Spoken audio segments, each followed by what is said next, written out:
Hürmetli vatandaş, bugünkü leksiyalarımızı başlayımız. Leksiyada sıdaqacıyoruz. Washington'da sözleyimiz. Bugünkü sağış 2019 yıl 11. ayının 27. günü haftaki çarşamba.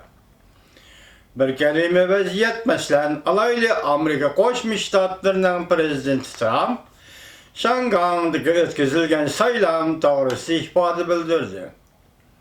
Onun için Amerika Koşmuş Ştatları Devlet Şlakatı Mike Pompeo hem saylandı, ama Şangay'daki saylanmışı toxtaldı, hem şunun münasebetlik kişilik hukukunu depsende kılıvatkan Xitay Kompartiyasını tenqitlep, ulan hadi Şinjan'da yol kalan ceza lagerleri ve ceza lagerlerdeki horlaş, kemsitiş, Qatarlıq hareketlerini ciddi tenqitledi. Vaziyet, bugünkü vaziyet şu. Endi tüvendeki leksiyalarımızı başlayımız. Hürmetli vatandaş. Prezident Trump Şangay'da ötküzülgen saylamdan keyin ifade bildirip ve Şangay tarafta turumuz dedi mavzulu haber 26. günü When We Told film betedi ilan kılındı. Haber mundaq başlandı. 11. ayının 24. günü Şangay'da rayla ara saylam oңuşluk ötküzüldü. Fan demokratizmçılar bu saylamda galba kıldı. Amerika Koşmuş Ştatlarının Prezidenti Trump 11. ayının 26. günü Şangay'da ötküzülgen saylam doğrusu da toxtulup mundaq görsetdi.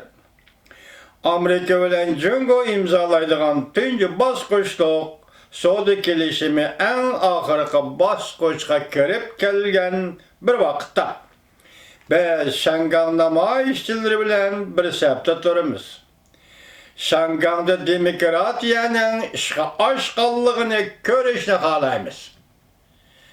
Prezident Trump dedi ki biz Şangay demokratchilari ve namoyishchilari bilen bir septe turumuz. Şangay'da demokratiyanın işqallığını ko'rishni xohlaymiz. Prezident Trump şu günü Aksaray'da bir parça memuri buyruq imza qo'yganda, muxbir Şangay vaziyeti to'g'risida savol qo'yganda, Prezident Trump Şangay bilan mo'riga tirib birga turishni umid qilamiz. Yoki umid qilaman dedi. Ve arkadaşlar Jungo'nun reisi Xi Jinping bilen münasebetim yaxşı dep ta'kidledi. Sadece kelişim imzalaşkı yaqinlap qalğanlıqdan söhbət jarayonunun oңuşluq bolayotganligini ta'kidledi.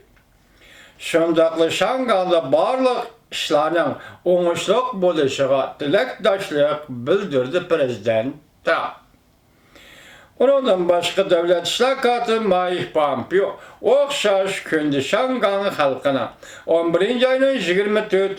günü erken, adil, asayişli kişide saylam ötközgenligini tebrikledi. Devlet şlakatı Mike Pompeo mundaq görsetdi. Amerika hükümeti, Beijing hükümetinin özünün halkıga qandaq muamele qilish meydanını uçuk buluşunu ümit kılıdı. Amerika tarafından kişilik hukuk ölçemleri dünyanın her qaysı joylariga beraber keldi. Elbette Şangay bunun sırtıda emas. O mundaq ko'rsatdi. Devlet Meclisi Prezident Trump'tan burun hareket kullandı. Lekin hükümetimizden siyaseti şundaq uçuk. Jungo hükümetinin özü bergen va'dalarda çiğ turuşunu kollaydı. Yaxşı bolmagan haber. Üç taraftan qıstap zərbi berip Xi Jinping taşqı cəhətdə qiyin ahvalda qaldı. Bunu haberle demekle yaxşı bolmagan haber deb haber qıptı. Mavzulu haber 11. ayının 26. günü Van Tor betida e'lon qilindi. Yeni haber bu.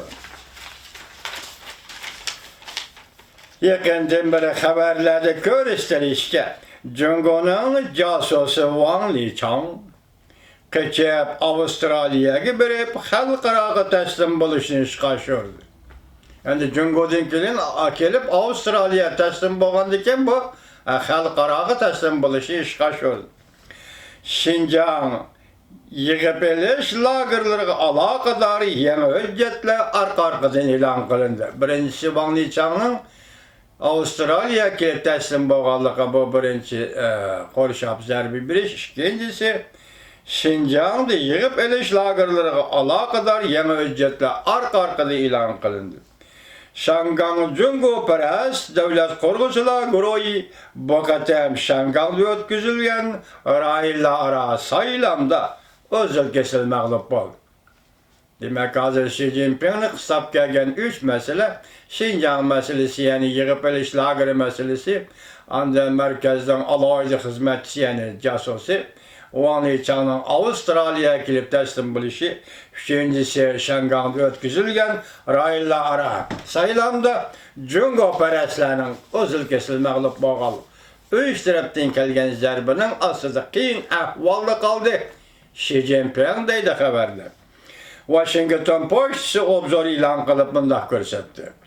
Jungoning raisi Xi Jinping besim ostida qolib, 4 tarafda o't o'chirishga majbur bo'lyapti. O obzorda bunday ko'rsatildi. Navbatda Xi Jinpingning vaziyatni kontrol qila olganligi yoki qila olmaganligi to'g'risida ochiq alomatlar yo'q.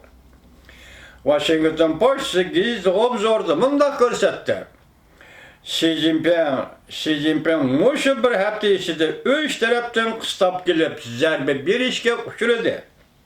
Avstraliyaga qochib borgan jasus Wang Lichang Tayvan Shangangda saylovni kontrol qilmoqchi bo'lganligini g'ayri qarashchilarni nazarband qilish qatorliqlar to'g'risida to'xtaldi. Yaqin shu to'g'rida Avustraliyada Jungo hukumatining siyosatini pash qildi bu jasus Jungoning o'zining jasusi demakchi. Yeni pash qilingan Xinjiangda jazolash lagerlari to'g'risidagi materiallar Jungo Kompartiyasining yuziga bir qachat soldi. Qayta tarbiyalash lageri, tarbiyalash markazi degan edi Jungo hukumati. Bu yig'ib elish lageri emas degan edi Jungo hukumati. Bugun uning yuziga bir qachat tegdi. Bu materiallar Jungo hukumatining yuziga bir qachat soldi. Bu qatim saylovda Shangang demokratlari Jungo taraf davlat qo'rg'uvchilarini mag'lub qildi. Arka-arkadan 3 tarafdan berilgan zarba Jungoning rahbarlik qatlamida besim paydo qildi.